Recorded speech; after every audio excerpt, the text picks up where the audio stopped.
is William Morrow and I'm a teacher and teacher trainer here at International House London.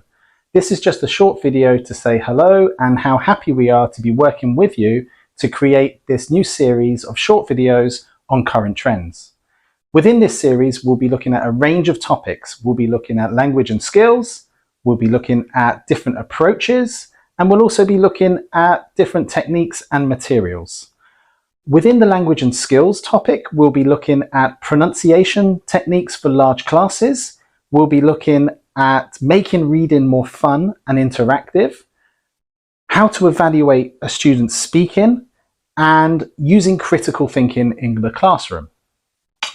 For approaches, the videos will cover things like memorization and recall tasks.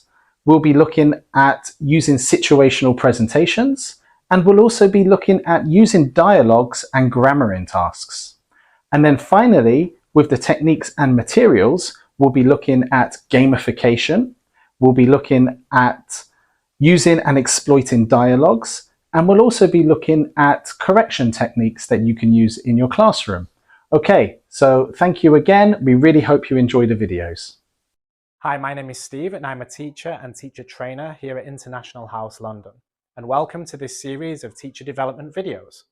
Before we watch today's video, you need to be aware that at times you will be asked to pause the recording and do some reflection. So for that reason, I recommend you allow maybe 15 or 20 minutes for watching this video. So let's get on to looking at today's topic. And in this video, we're going to be talking about making reading lessons engaging and interactive. So why make reading more engaging and interactive? Well, reading is often seen as a passive process. Lessons often lack interaction, and they're associated with silence and individual work. Stai trovando questo video utile e interessante? Lascia un mi piace qui sotto. Reading lessons can be very engaging and active. They can involve a lot of communication, and they can be collaborative and creative while promoting critical thinking. When thinking of reading tasks and activities, we can think of a lesson being separated into three parts: before the learners read, while they read, and after the learners read. So what might a teacher do before students read? Please pause the recording and think.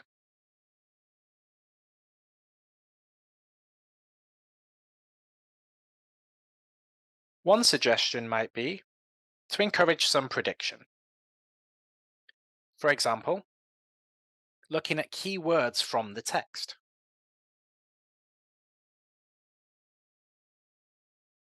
And using visuals.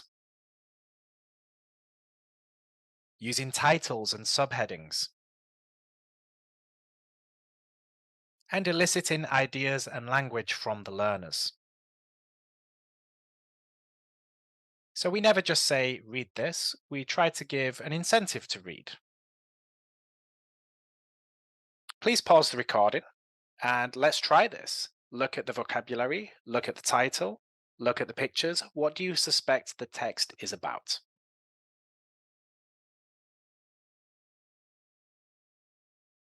When eliciting ideas and language, my learners would say something like, how much plastic we throw away.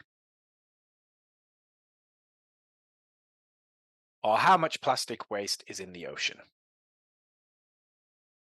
Now, this is also an opportunity to teach some language that might appear in the reading text.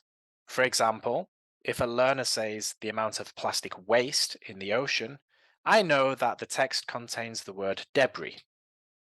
So it's an opportunity to pre-teach some vocabulary and prime the learners for the reading. Similarly, if the learners say sea animals, I know that the text uses the phrase marine life.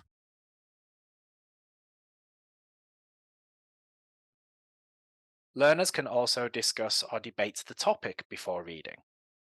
For example, they could discuss in groups. Do the advantages of plastic outweigh the disadvantages? Why not? And do you think plastic pollution is the greatest problem we face right now?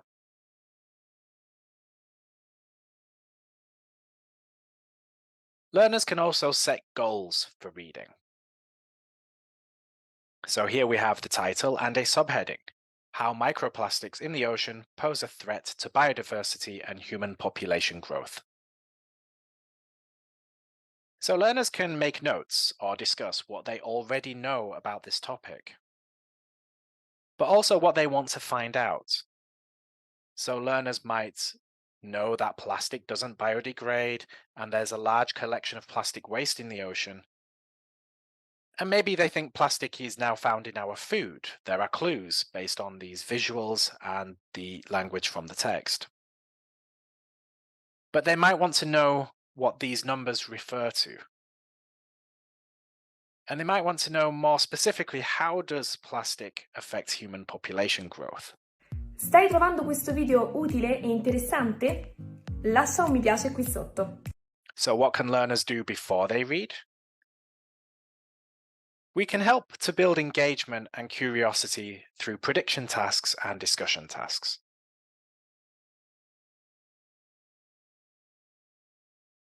But what might learners do while they read?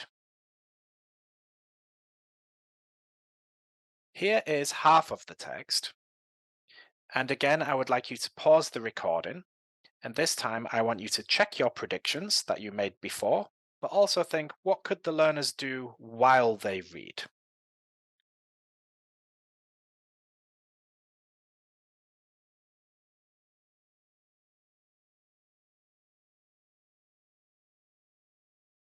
One thing we can encourage the learners to do is to interact with the text. So reading is an active process.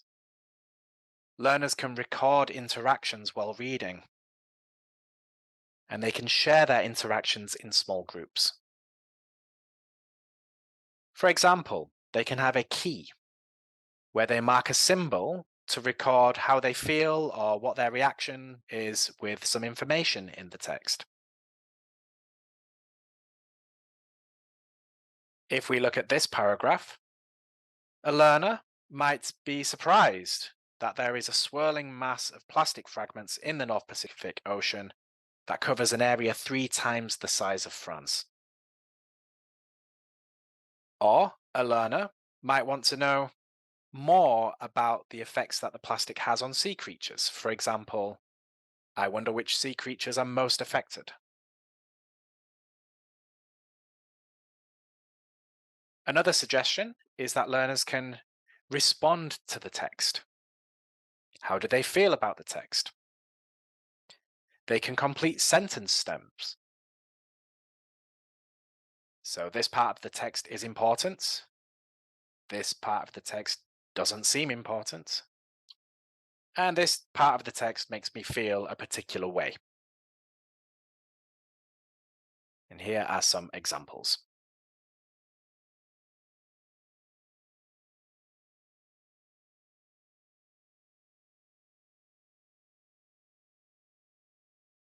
And again, they can share these responses with their partner.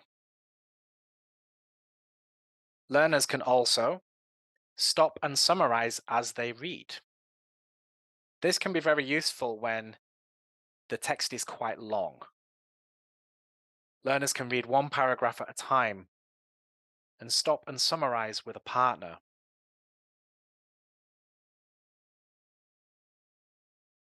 They can also predict what will come next. What might this look like in practice? If we look at this paragraph, I want you to pause the recording again. I want you to read this paragraph, and how would you summarize the information in this paragraph?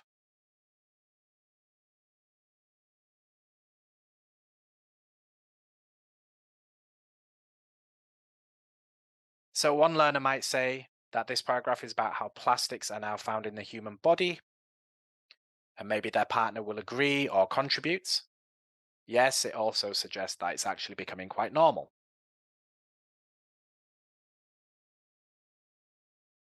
And again, they can predict what might come next or later in the text. And multiple choice is a nice way to do this.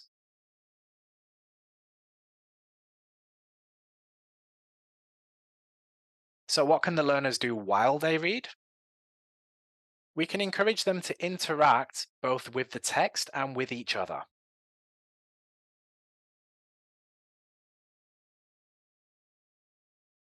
So finally, what can learners do after they read?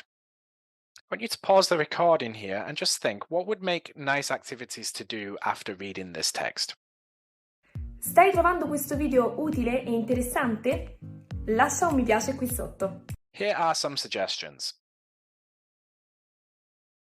We can encourage further reading and discussion. For example, learners can write 3 to 5 questions that they still have about the text. They can do some online research to answer those questions.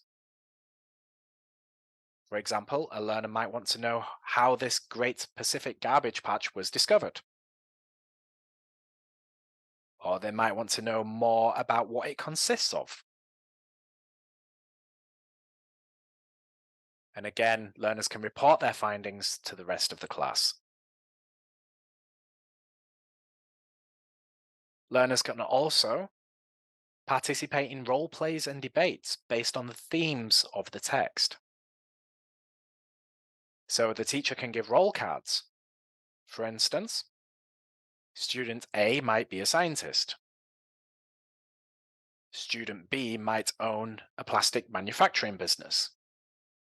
And student C could be an environmentalist. And this encourages learners to consider different points of view, recycle ideas and language from the text, and ultimately help to develop critical thinking.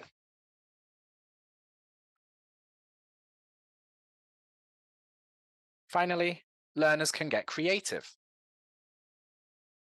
For example, they can work in groups to create a public awareness poster. For example, 5 tips to use less plastic. And learners can vote for the best tips.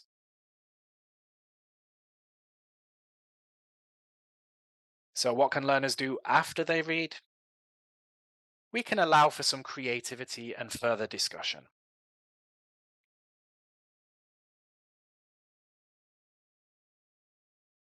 We've looked at a few ideas now of what learners can do before they read, what learners can do while they read, and finally, some activities for what learners can do after they have read. So an important question now is, which of these ideas would work in your lessons?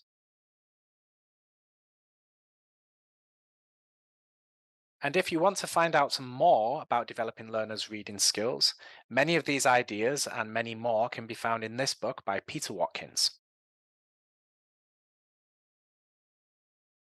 Thank you for your attention. I hope you found that useful and interesting, and please try some of these ideas with your learners.